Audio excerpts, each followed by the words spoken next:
En plena época de crisis, ¿se puede encontrar la verdad en el sentido común? Hoy vamos a sumergirnos en la visión de G.K. Chesterton sobre un pensador que estaba convencidísimo de que sí, Santo Tomás de Aquino. Para meternos en la cabeza de Tomás, Chesterton nos propone un contraste que es una maravilla, casi un cuento de dos santos. A ver, imaginemos la escena. Siglo XIII, y aparecen dos frailes que no podían ser más diferentes. Eran, como dice el propio Chesterton, el Quijote y el Sancho Panza de la santidad. Por un lado, San Francisco de Asís, pura energía, poesía, acción, y por el otro, Santo Tomás de Aquino, un gigante tranquilo, un hombre de pensamiento, de libros. Uno buscaba a Dios en la naturaleza, el otro en la lógica.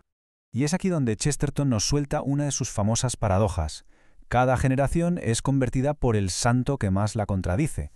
Es una idea potentísima, ¿verdad?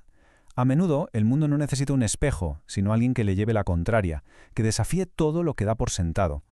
Así que la pregunta cae por su propio peso. ¿Por qué una época de poetas, de cruzados, de puro fervor, necesitaba un erudito tranquilo, lógico y, sobre todo, increíblemente paciente? Pues la respuesta es que, debajo de toda esa acción y devoción, el siglo XIII estaba metido hasta el cuello en una crisis filosófica brutal, una que amenazaba con partir el mundo cristiano por la mitad. Y no era una batalla cualquiera, ¿eh? Era, literalmente, una batalla por el alma de la realidad. Dos formas de ver el mundo, dos maneras de entenderlo todo, estaban en guerra, y lo que estaba en juego era nada más y nada menos que la naturaleza misma de la existencia.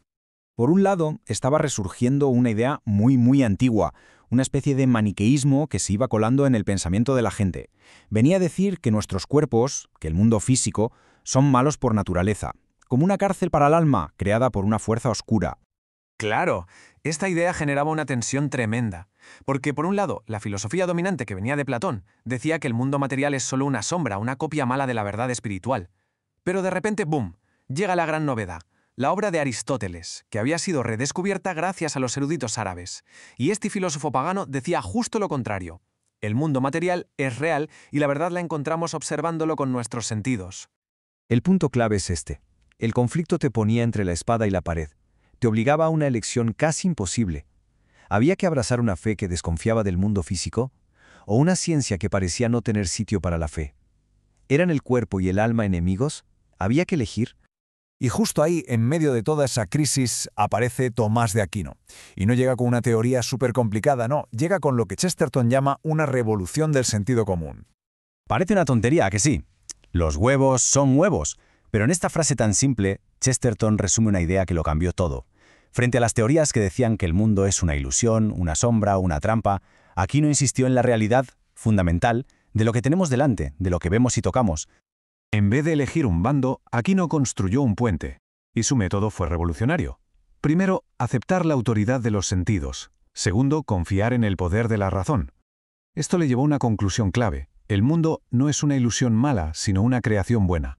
Y el resultado fue una síntesis increíble. La fe y la razón no son enemigas, son como dos alas que nos elevan juntos hacia la verdad. Esto nos lleva a lo que Chesterton, con su genialidad, llama un sano materialismo cristiano. O sea, una forma de ver el mundo que no desprecia la materia, para nada, sino que la valora como parte de una realidad buena, una realidad creada.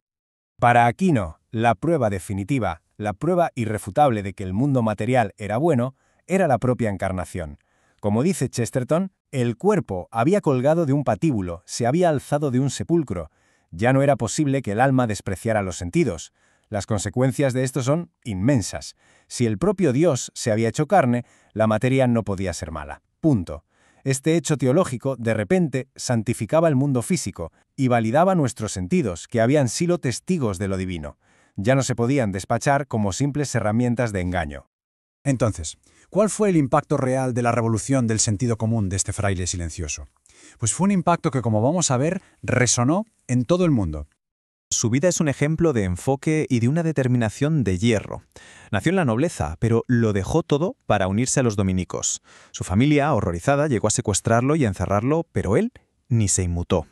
Estudió en París con el gran Alberto Magno y dedicó su vida entera a escribir su obra maestra, la Summa Theologiae, un intento monumental de unirlo todo, la fe y la razón.